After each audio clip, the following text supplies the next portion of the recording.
Hello friends, last video में हमने nutrition और उसके टाइप्स के बारे में डिस्कस किया और इस वीडियो में हम डिस्कस करेंगे various steps in holozoic nutrition and nutrition in amoeba. Steps in holozoic nutrition. The holozoic nutrition is divided into 5 steps. First step is ingestion. Ingestion means the process of feeding. यानी एक organism अपना food कैसे obtain करता है, इसे हम ingestion कहते हैं. In other words we can say the process of introducing food into the body is called ingestion. And different organisms obtain food in different ways. For example, protozoans, amoeba, paramecium, they use pseudopodia. Some of the protozoans use flagella or cilia. Hydra use tentacles. Planarians and earthworms, they have a muscular pharynx which helps in ingestion of food. Flukes and leeches, they have oral sucker at the anterior end. Insects and other arthropods, they have mouth parts of various kinds. Sea stars and sea urchins, they use tube feet for ingestion. Sharks, they capture their prey with the help of jaws. Frogs and lizards, they capture their prey with the help of tongue. Cattle ingest their food with the help of lips and teeth. Elephants use proboscis or trunk, or human beings, monkeys and apes, they use hands to ingest their food. Next step of holozoic nutrition is digestion. Friends, जो हमने food ingest किया वो कहाँ जाता है?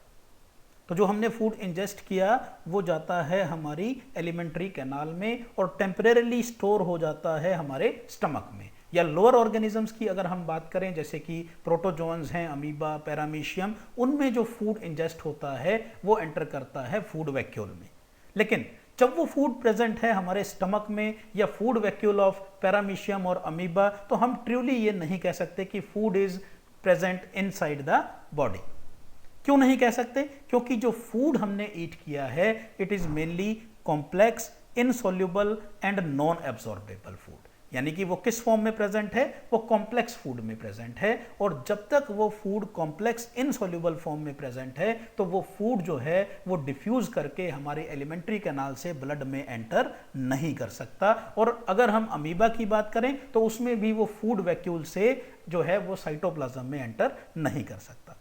तो इसका मतलब कि अगर हम चाहते हैं कि हमारा फूड जो है वो एलिमेंट्री कैनाल से डिफ्यूज करके हमारे ब्लड में या लिम्फ में एंटर करे, या अमीबा पैरामीशियम में वो फूड वैक्यूल से डिफ्यूज करके साइटोप्लाज्म में एंटर करे, तो हमें उस कॉम्प्लेक्स फूड को चेंज करना पड़ेगा simple, soluble and absorbable form में, ताकि वो फूड जो है वो इजीली डिफ्यूज हो सके. और ये हम करते हैं with the help of digestive enzymes. यानी कि डाइजेस्टिव एंजाइम्स हमारे complex, insoluble and non absorbable food को चेंज करते हैं into simple, soluble and absorbable form. और इस प्रोसेस को हम क्या कहते हैं? डाइजेशन कहते हैं. और जो डाइजेशन है वो दो तरह की होती है. One is intracellular digestion and another is extracellular digestion और इंटरसेलुलर डाइजेशन. अगर जो डाइजेशन है it takes place in the cell of an organism, यानी कि डाइजेशन कहां हो रही है? विद इन द सेल हो रही है किसी ऑर्गेनिज्म में, तो उसे हम क्या कहेंगे? इंट्रासेलुलर डाइजेशन कहेंगे. अगर हम देखें तो ये जनरली लोअर ऑर्गेनिजम्स जैसे कि प्रोटोजोअन्स, पोरीफेरा और सिलेंट्रेटा में पाई जाती है. सेकेंड इज एक्स्ट्रा सेलुलर और इंटरसेलुलर डाइजेशन.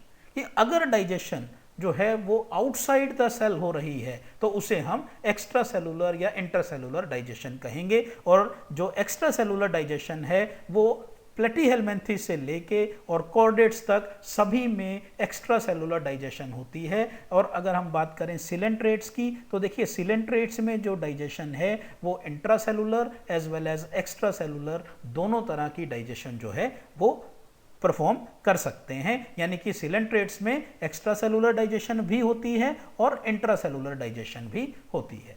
तो अगर हम ह्यूमन बींग्स की बात करें तो कई बार अगर हम बच्चों से पूछते हैं कि ह्यूमन बींग्स में डाइजेशन कौन सी है, इंट्रा सेलुलर और एक्स्ट्रा सेलुलर, तो कुछ बच्चे जो हैं वो कहेंगे इंट्रा सेलुलर। लेकिन ध्यान रहे कि हमारे अंदर जो डाइजेशन है वो इंट्रा सेलुलर नहीं होती है, it is extra cellular digestion. जो फूड स्टमक में प्रेजेंट है तो हमारे स्टमक की जो सेल्स हैं वो एंजाइम्स को बाहर स्टमक के ल्यूमन में रिलीज करती हैं और वहां जाके फूड की डाइजेशन जो है वो होती है।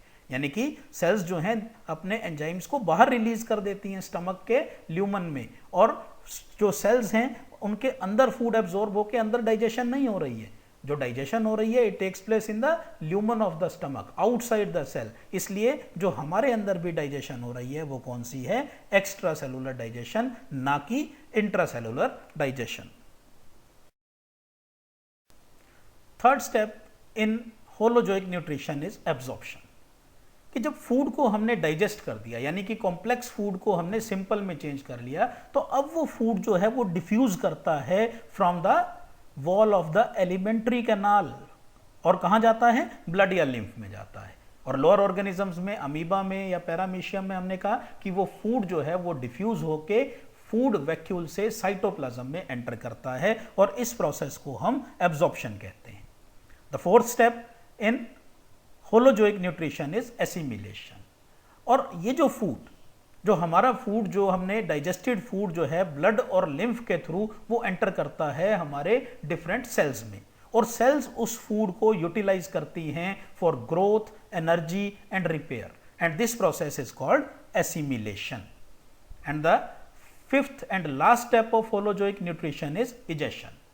तो हम जो फूड को डाइजेस्ट कर रहे थे, हमने कहा कि हमने कॉम्प्लेक्स फूड को सिंपल सॉल्युबल फॉर्म में चेंज किया, लेकिन कुछ फूड ऐसा है जिसको हम डाइजेस्ट नहीं कर सकते, जिसे हम अनडाइजेस्टेड फूड कहते हैं। तो वो अनडाइजेस्टेड फूड जो है वो हमारे किसी काम का नहीं है, उसे हम बॉडी से बाहर एलिमिनेट कर देते हैं in the form of faeces. तो इस एलिमिनेशन ऑफ अनडाइजेस्टेड फूड को बॉडी से, इसे क्या कहा जाता है, इजेशन कहा जाता है। फ्रेंड्स, तो अब हम देखेंगे कि अमीबा में न्यूट्रिशन कैसे होता है। तो न्यूट्रिशन जो है अमीबा में, it takes place by the process of phagocytosis, और इस प्रोसेस में वही 5 स्टेप्स इन्वॉल्व हैं जो हमने अभी डिस्कस किए हैं, जैसे कि ingestion, digestion, absorption, assimilation and egestion.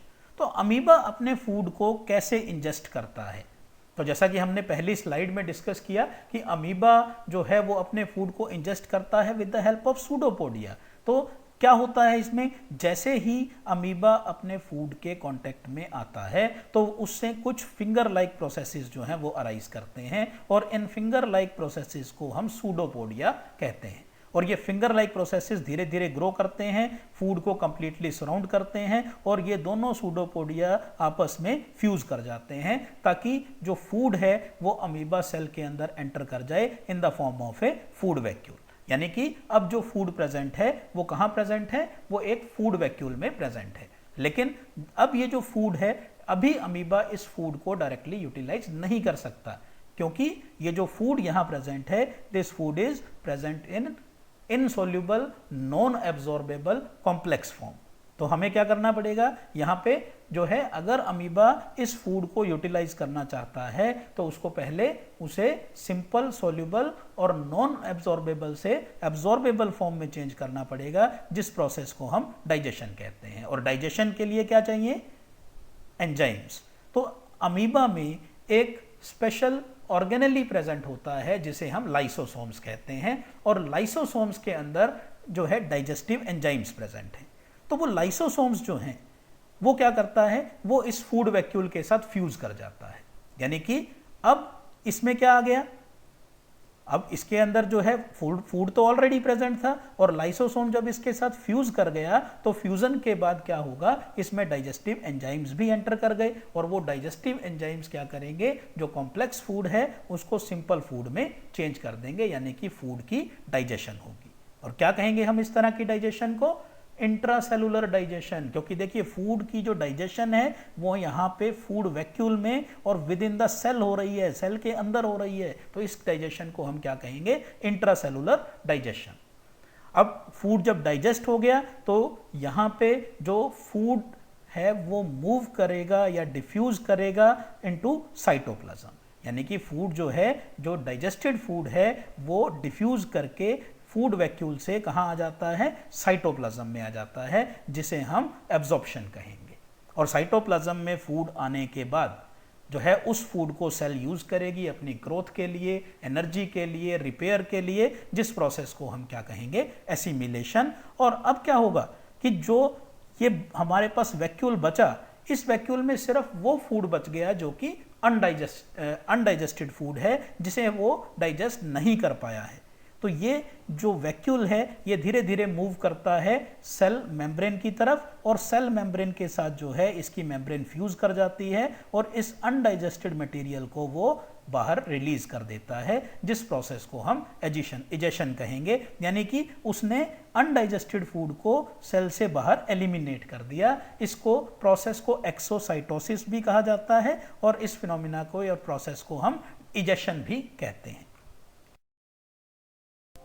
तो फ्रेंड्स, इस वीडियो में हमने different steps of holozoic nutrition और अमीबा में न्यूट्रिशन किस तरह से होती है वो हमने डिस्कस किए, और आशा करता हूं कि आपको ये कंसेप्ट क्लियर हो गया होगा। और अगर आपने अभी तक मेरे चैनल को सब्सक्राइब नहीं किया है तो प्लीज़ इसे सब्सक्राइब करें। Thank you.